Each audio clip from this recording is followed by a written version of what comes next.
اعوذ باللہ من الشیطان الرجیم بسم اللہ الرحمن الرحیم صلی اللہ علی حبیبہ محمد وآلہ واصحابہ وسلم۔ آج اللہ سبحانہ و تعالیٰ کی توفیق سے، اس کے فضل و کرم اور مہربانی سے، اور پیارے حبیب کے تصدق اور توسل سے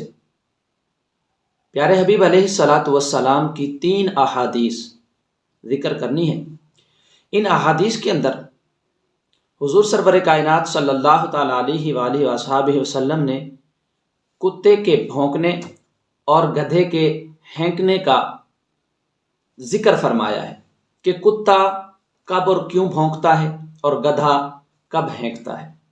اور جب کتا بھونکے یا گدھا ہینکے تو اس وقت ہمیں کیا کرنا چاہیے۔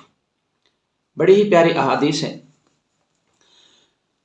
پہلی حدیث شریف حضرت جابر بن عبداللہ رضی اللہ تعالیٰ عنہ سے، وہ حضور علیہ الصلاۃ والسلام سے روایت کرتے ہیں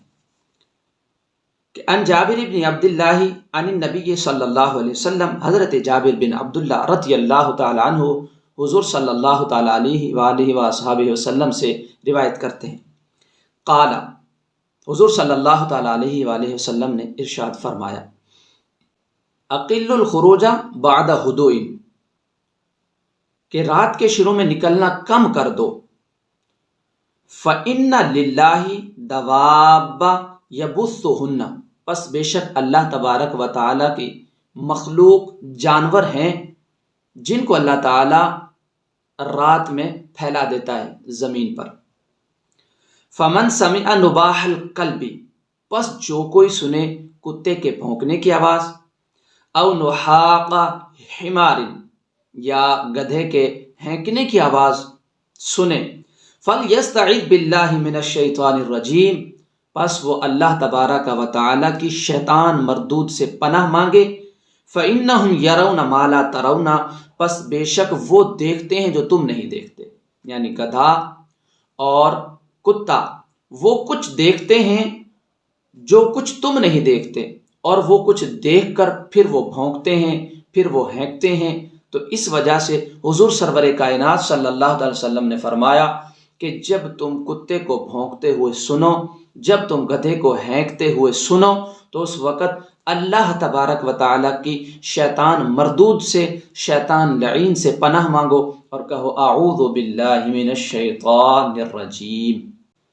یہ حدیث شریف صحیح بخاری شریف، صحیح مسلم شریف، سنن ابو داؤد شریف، سنن ابن ماجہ شریف اور اس کے علاوہ بھی کچھ کتب احادیث کے اندر یہ حدیث موجود ہے۔ اس حدیث کی شرح کرتے ہوئے ذکر فرماتے ہیں، جانوروں کو ایک دوسرے کے خلاف بھڑکانا اور انہیں آپس میں لڑانا یہ حرام ہے، جیسا کہ لوگ عموماً کتوں، تیتروں، بٹیروں اور مرغوں کی لڑائیاں کرواتے ہیں اور ساتھ میں بازی اور شرط وغیرہ لگاتے ہیں۔ شریعت میں اس کی ہرگز اجازت نہیں ہے، یہ گناہ ہے، حرام کام ہے، اس سے توبہ کرنی چاہیے۔ دوسری حدیث شریف حضرت جابر بن عبداللہ ہی اس حدیث کے راوی ہیں۔ اس حدیث شریف کے اندر پہلی حدیث کی بنسبت کچھ کلمات کا فرق ہے۔ ان جابر بن عبداللہ، حضرت جابر بن عبداللہ سے روایت ہے، ان النبی صلی اللہ علیہ وسلم، وہ حضور علیہ الصلوۃ والسلام سے روایت کرتے ہیں کہ قال، حضور علیہ الصلوۃ والسلام نے فرمایا، اذا سمعتم نباح الكلاب او نحاق الحمیر من اللیل، کہ اذا سمعتم نباح الكلاب، جب سنے تم میں سے کوئی کتے کے بھونکنے کی آواز، او نحاق الحمیر، یا گدھے کے ہینکنے کی آواز کو، من اللیل، رات کے وقت کتا بھونکے یا گدھا ہینکے، تو اس وقت آقا کریم علیہ الصلوۃ والسلام نے فرمایا، فتعوذوا باللہ، پس تم اللہ تبارک و تعالیٰ کی پناہ مانگو۔ فَإِنَّهُمْ يَرَوْنَ مَا لَا تَرَوْنَ، پس بے شک وہ دیکھتے ہیں، یعنی کتا اور گدھا وہ دیکھتے ہیں، مَا لَا تَرَوْنَ، جو تم نہیں دیکھتے، جو تمہیں نظر نہیں آتا انہیں وہ نظر آتا ہے، وہ اسے دیکھتے ہیں، تو اس کے بعد وہ بھونکنا اور ہینکنا شروع کر دیتے ہیں۔ وَأَجِيفُ الْأَبْوَابَ، اور حضور علیہ الصلوۃ والسلام نے ارشاد فرمایا کہ جب رات شروع ہو جائے تو اپنے دروازوں کو بند کر دو۔ وَأَجِيفُ الْأَبْوَابَ وَاذْكُرُوا اسْمَ اللَّهِ عَلَيْهَا، اور اس پر اللہ تعالیٰ کا نام لو، یعنی اللہ تبارک و تعالیٰ کا بابرکت بعظمت نام لے کر اپنے گھروں کے دروازوں کو بند کر دو۔ فَإِنَّ الشَّيْطَانَ لَا يَفْتَحُ بَابًا أُجِیفَ وَذُکِرَ اسْمُ اللَّهِ عَلَیْہ، پس بے شک شیطان اس دروازے کو نہیں کھولتا جس دروازے کو اللہ تبارک و تعالی کا نام لے کر بند کیا جاتا ہے۔ وَغَطُّ الْجِرَارَ، اور اپنی مشکوں کے منہ بند کر دو۔ وَأَوْکِئُ الْقِرَابَ وَأَکْفِئُ الْآنِیَةَ، اور اپنے برتنوں کو اوندھا کر دیا کرو، الٹا کر دیا کرو، برتنوں کو الٹا کر کے رکھا کرو۔ اگلی حدیث شریف ہے،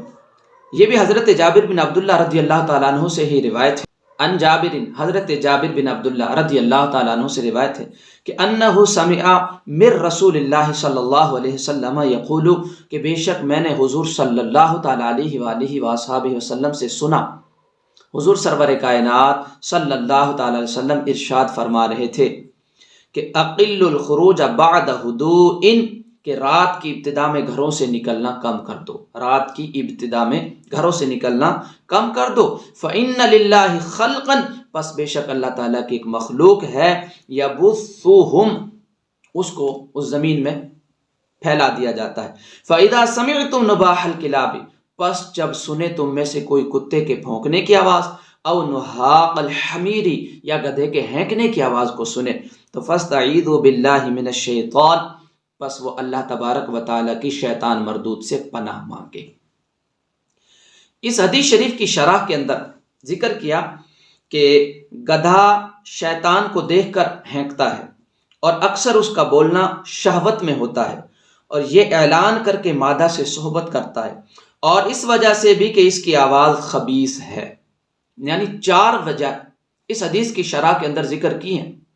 کہ گدھے کی آواز کے سننے پر کیوں اللہ تعالیٰ کی پناہ مانگی جائے، کیوں اعوذ باللہ من الشیطان الرجیم پڑھا جائے، کیوں آقا کریم علیہ الصلوۃ والسلام نے فرمایا کہ فاستعیذوا باللہ من الشیطان، کہا کرو جب تم کتے کی آواز کو سنو یا گدھے کے ہینکنے کی۔ اب گدھے کے بارے میں بتلا رہی اس حدیث کی شرح کرتے ہوئے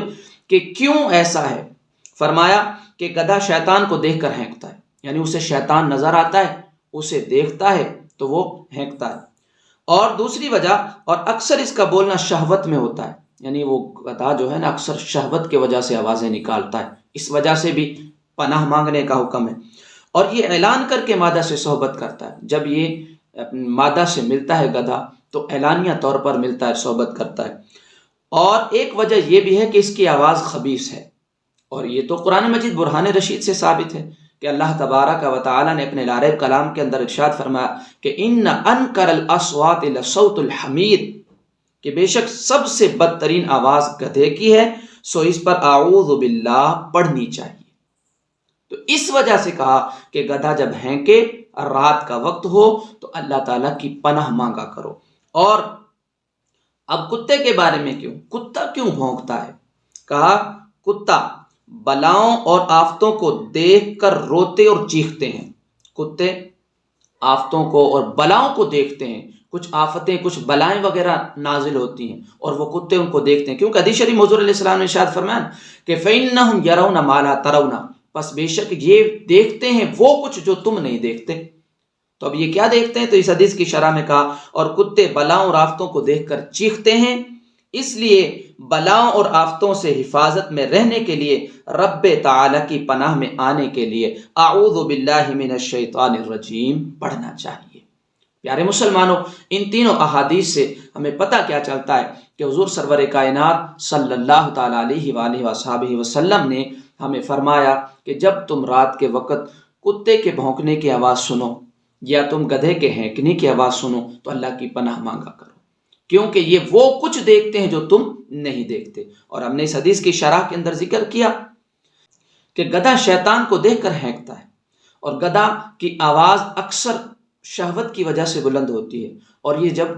مادہ سے ملتا ہے، مادہ سے صحبت کرتا ہے تو اعلانیہ طور پر کرتا ہے، چیخ و پکار کر کے کرتا ہے، اور اس کے علاوہ کہ اس کی آواز کے اندر خباثت ہوتی ہے۔ تو اس لیے کہا کہ اللہ تعالیٰ کی پناہ مانگا کرو۔ اور کتے بلاؤں کو اور آفتوں کو اترتے ہوئے دیکھتے ہیں تو اس وجہ سے یہ بھونکتا ہے، تو اس کے بھونکنے کے وقت بھی ہمیں اعوذ باللہ من الشیطان الرجیم پڑھنے کا حکم ہے۔ اللہ سبحانہ و تعالی اپنے پیارے پیارے حبیب کی ان پیاری پیاری تعلیمات کو ہمیں سمجھنے، عمل کرنے اور دوسروں تک پہنچانے کی توفیق عطا فرمائے۔ آمین یا رب العالمین۔